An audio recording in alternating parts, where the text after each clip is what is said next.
The coffee shop was packed. It was a rainy Thursday morning in downtown Portland, Oregon.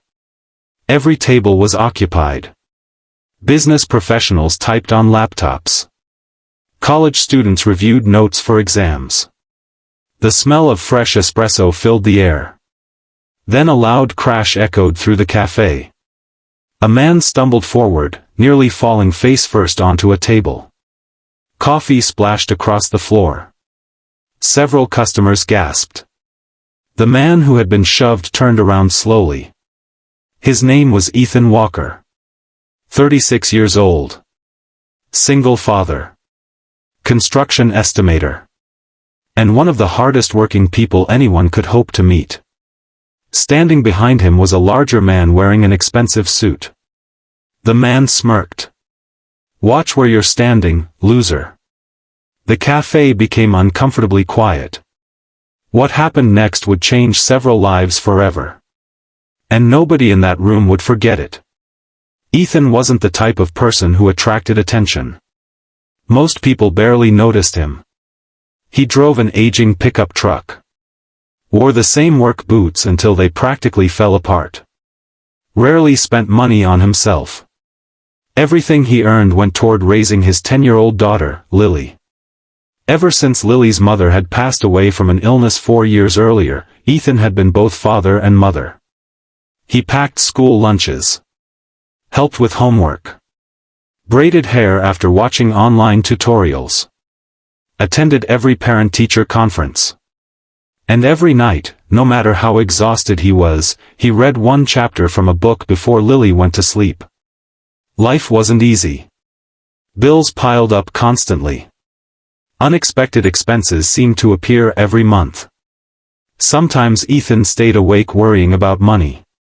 But he never let Lily see that side of him. To her, Dad was a superhero. And Ethan tried his best to live up to that image. That Thursday morning had started badly. The school had called. Lily had forgotten her science project at home. A project she'd spent 2 weeks building. Without hesitation, Ethan drove across town to deliver it before work. As a result, he arrived late for an important meeting. Frustrated but determined, he stopped at Harbor Street Café to grab coffee before heading to the office. He ordered the cheapest coffee on the menu. Black. No extras. Then he stepped aside to wait. That's when trouble walked through the door. His name was Derek Collins. And Ethan recognized him immediately.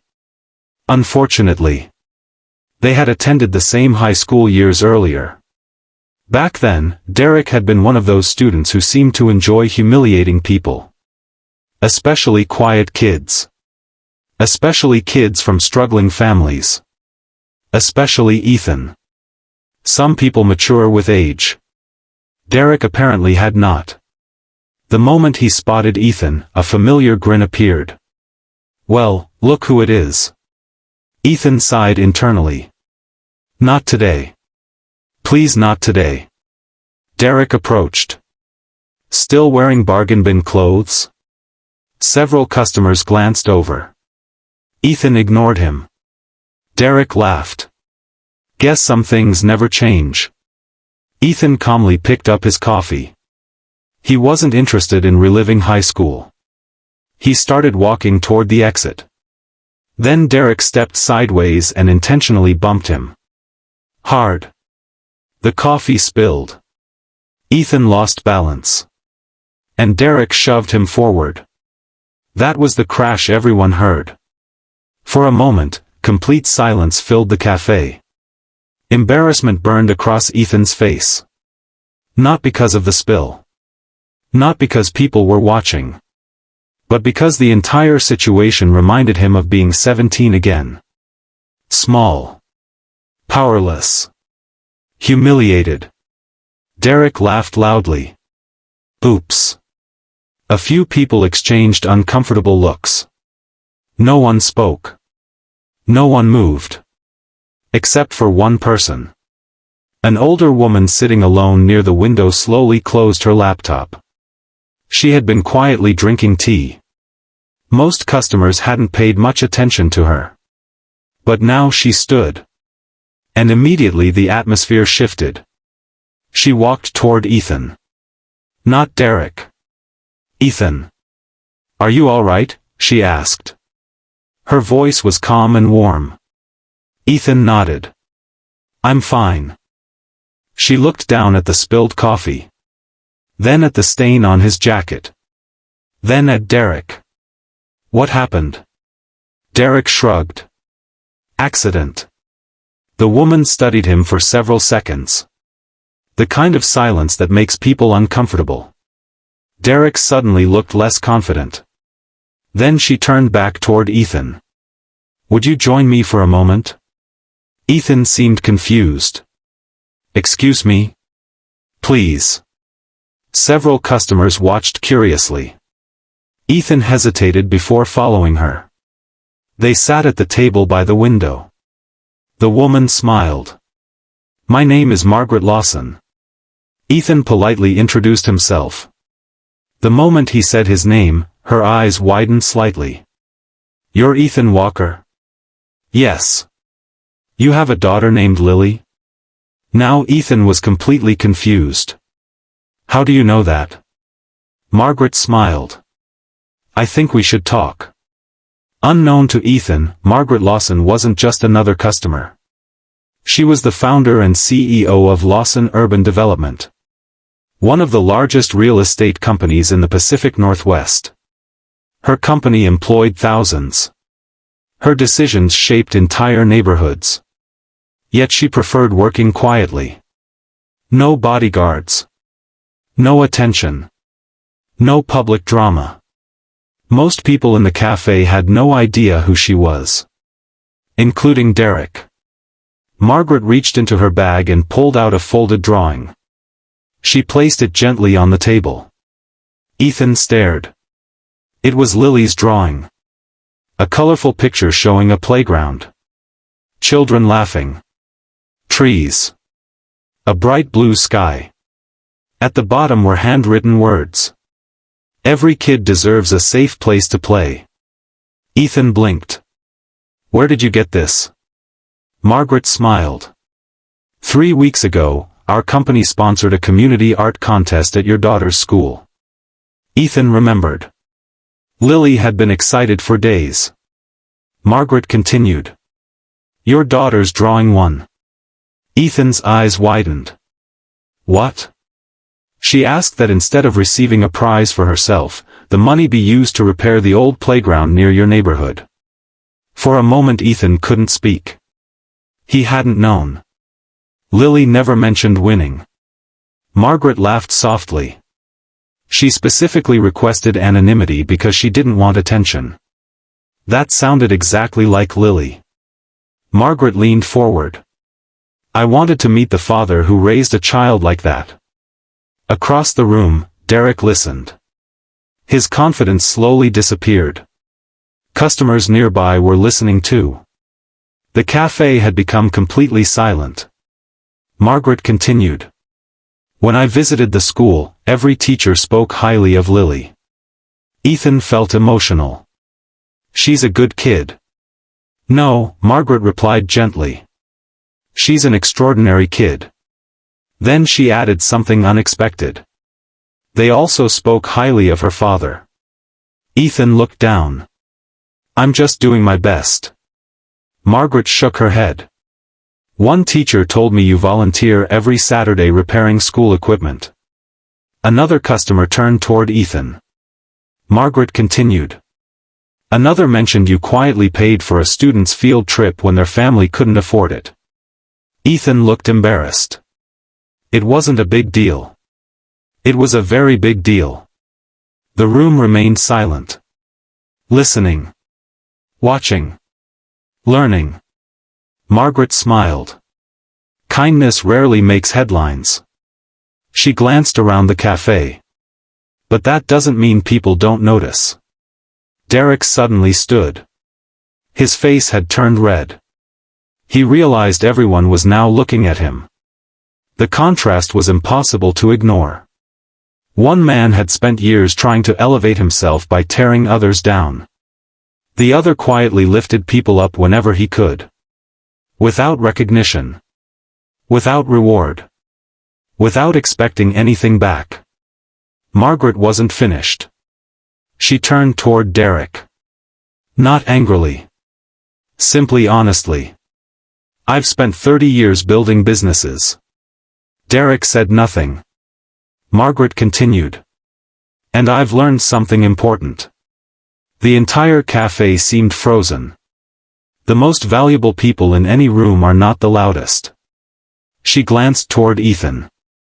They're the people who make life better for others. Nobody spoke. Nobody needed to. The message landed exactly where it needed to. A young barista suddenly walked over. Then another. Then another. One by one. The first smiled at Ethan. My little brother goes to Lily's school. Ethan looked surprised. The barista continued. You're the guy who fixed the basketball hoops. Another employee nodded. And the broken benches. A customer nearby joined in. You helped my elderly neighbor shovel snow last winter. Someone else added. You found my son's lost backpack and drove it across town. Another voice. And you stayed after a community event to clean up. The stories kept coming. Not dramatic stories. Not heroic stories. Simple acts of kindness. Small moments. The kind that often go unnoticed. Except they hadn't gone unnoticed. People remembered. Because kindness leaves fingerprints on people's hearts. For the first time that morning, Ethan felt tears forming. Not from embarrassment. From gratitude. He had spent years believing nobody saw the effort. Nobody noticed the sacrifices. Nobody understood. Yet here they were. Dozens of people sharing memories he had nearly forgotten. Margaret smiled. Looks like your daughter learned generosity from someone. Ethan laughed softly. Maybe she had. Derek quietly approached the table. The entire cafe watched. He looked completely different now. Not powerful. Not confident. Just human. Awkward. Uncomfortable. Ashamed. He looked at Ethan. For several seconds, he struggled to find words. Finally, he spoke. I'm sorry. Nobody expected that. Including Ethan. Derek looked down. I've spent years acting like a jerk. Silence. I don't know why. More silence. Then Ethan did something nobody expected. He stood. And offered his hand. Derek stared. Then slowly shook it. Because kindness isn't only about helping good people. Sometimes it's about giving people a chance to become better people. An hour later, Ethan left the cafe. But not before Margaret handed him a business card. We're launching a community improvement program. Ethan looked confused. Margaret smiled. We need someone who genuinely cares about people. Several months later, Ethan would become director of that program. Not because he knew the right people. Not because he was wealthy. Not because he impressed a CEO. Because years of quiet kindness had already demonstrated who he was. The opportunity simply revealed it. That evening, Ethan picked Lily up from school. On the drive home, she chatted excitedly about science class. Then she noticed her father's unusual smile. Dad? Yeah. Why are you happy?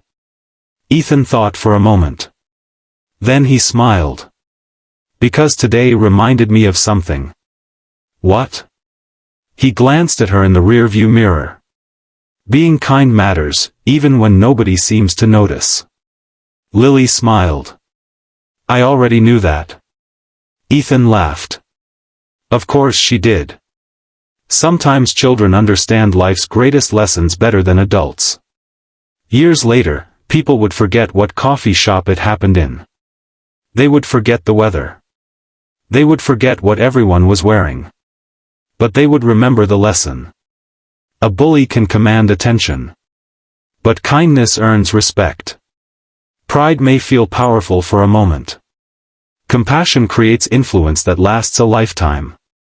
And the smallest acts of kindness, helping a neighbor, encouraging a child, showing patience to a stranger, can travel farther than we ever imagine. Because every kind act plants a seed. You may never see it grow. But somewhere, someday, it becomes a reason another person chooses kindness too. And that's how ordinary people quietly change the world. One heart at a time.